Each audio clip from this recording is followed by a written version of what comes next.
সময় বলছে সব লোককে 9,000 লোককে হজে পাঠিয়ে দাও, সব শয়তানি। আমি হজে যারা যেতে চান সবার ব্যবস্থা আমাদের হজ কমিটি করবে। দয়া করে নিজের ভোটটা দিয়ে যাবেন, বোকামি করবেন না।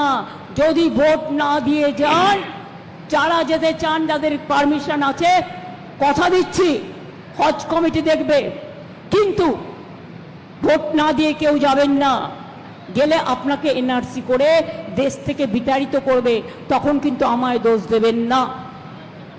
হজের অনেক টাইম আছে, প্রতিবার ভোটের সময় ফেলে যাতে এখানকার লোক ভোট দিতে না পারে। যারা বিভিন্ন রাজ্য থেকে আসছে তাদের গীতাতে সই করিয়ে নিচ্ছে, গীতাতে ছুঁয়ে নিচ্ছে, কোরআনে ছুঁয়ে নিচ্ছে, নিয়ে বলছে বিজেপিকে ভোট দিতে হবে। আমি তাদের বলবো আর ওখানে যেতে হবে না, এখানে থাকুন, কাজ করুন, এখানে কাজের অনেক সুযোগ সুবিধা আছে।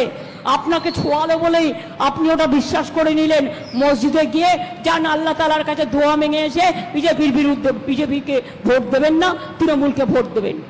যাদের গীতা ছোঁয়াচ্ছে তাদের বলুন শিব মন্দিরে যাবে, নয় মায়ের কাছে যাবে, গিয়ে বলবে মা গো ক্ষমা করে দিও, আমাকে জোর করে সই করিয়ে নিলে হয় না, জোর করে ছুঁয়ে নিলে হয় না।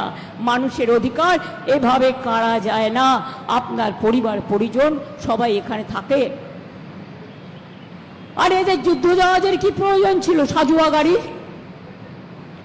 কবে লড়বে? লড়ো না, আমার সাথে লড়বে? বলো কবে লড়াই হবে?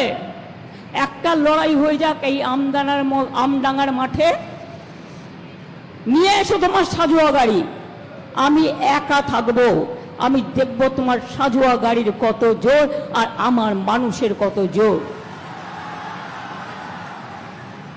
আমি হিম্মত নিয়ে লড়াই করি, বিজেপির কাছে মাথা নত করি না। আর যারা নির্দলের নামে দাঁড়ায় তাদের কোনো দল নেই, ওগুলো বিজেপির টাকায় চলে, একটি ভোটও দেবেন না। এবারের ভোট মহাযুদ্ধ গণতন্ত্রের, প্রত্যেকটা ভোট গুরুত্বপূর্ণ, না হলে আগামী দিনে এনআরসি করবে। মা বোনেরা, হিন্দু মা বোনেরাও ভুল করবেন না। আসামে এনআরসি করে 19 লক্ষ লোকের নাম বাদ গিয়েছিল, তার মধ্যে কিন্তু 12 লক্ষ হিন্দুদের নাম বাদ দিয়েছিল, আর 7 লক্ষ মুসলমানের নাম বাদ দিয়েছিল। ওটা একটা ছোট্ট রাজ্য। তাহলে বুঝতে পারছেন, আমরা যদি না থাকি তাহলে এনআরসি করে 1 কোটি লোককে যদি ভোট থেকে বাদ দিতে পারে, তাহলে এখান থেকে অর্ধেক লোককে তাড়িয়ে দেবে। বলছে বাংলায় ভাষায় কথা বললে অনুপ্রবেশকারী, পাঞ্জাবি ভাষায় কথা বললে, একজন শিখ ভাই আমায় বললেন সেদিনে মিটিংয়ে, তার মানে আমরা কি খালিস্তানি? বাংলায় কথা বললে অনুপ্রবেশকারী আর পাঞ্জাবি ভাষায় কথা বললে খালিস্তানি, আর তোমরা কি তাহলে কেউ কেউ পাকিস্তানি? যখন তুমি সৌদি আরবিয়াতে গিয়ে মুঘল সম্রাটের গলায় কোলাকুলি করো, তখন দেখো না তাই সে হিন্দু না মুসলমান?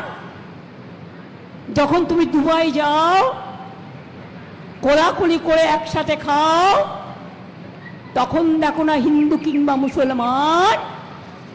বিহারে গেলেও আরবি মাসের 1 তারিখ থেকে হজে যাওয়া শুরু হয়েছে হাজিদের। এদিকে মুখ্যমন্ত্রী আমডাঙ্গা এসে বলছে যে ভোট না দিয়ে কেউ হজে যাবেন না, যদি হজে যান এনআইসি হলে আমি কিন্তু বাঁচাতে পারবো না।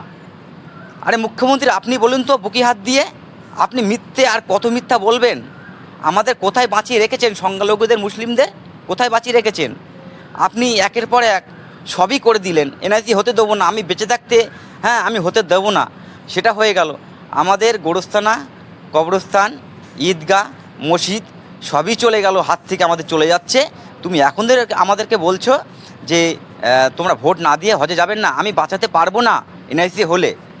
মঞ্চে বসে থাকা কাসেম সিদ্দিকী, তো উনি তো বলতে পারত যে দিদি তুমি বিশেষ করে এই হজে যাওয়ার কথাটা বলো না কেন, আমাদের মুসলিমদের এই হজে যাওয়ার ডেটটা, সবাই হজে যেতে হবে এবং হজে সবাই যাবে, তুমি এটা নিয়ে কিছু বলো না। ওর মুখে তো তালা পড়ে গেছে, ওর মুখে কোনো কথা নেই। আমাদের মুসলিম সমাজের বড় বড় আলেম মাওলানা, তাদের মুখে কোনো কথা নেই।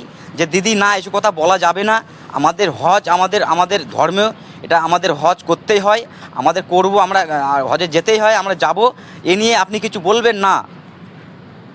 আর কত খেলবেন মুখ্যমন্ত্রী আমাদের মুসলিমদেরকে নিয়ে? হ্যাঁ, আমাদের মুসলিমদের নিয়ে খেলাটা বন্ধ করুন। 5 বছর কেউ 6 বছর আগে তো এরাদা করা কি যে আমি হজে যাব? কি ভুলভাল তুমি বকা শুরু করেছো মুখ্যমন্ত্রী। তুমি এদিকে বলছো যে কোরআন, বাইবেল, গীতা সব শেষ হয়ে যাবে, তখন উন্নয়ন শেষ হবে না। তাহলে এখানে মুসলিমদের মুখে কোনো কথা নেই, যারা বড় বড় মানে দাড়ি রেখে বড় বড় পাঞ্জাবি পরে যে মুসলিম মুখে কোনো কথা নেই, তাহলে কি আমাদের কোরআন শরীফ কি মিথ্যা হয়ে যাবে? হ্যাঁ, আমাদের সংখ্যালঘুদের নিয়ে আর কত খেলবে মুখ্যমন্ত্রী তুমি? তুমি কি বলছো? তাহলে কি হজে যাবে এখন কি ক্যান্সেল করতে হবে তোমার কথা শুনে?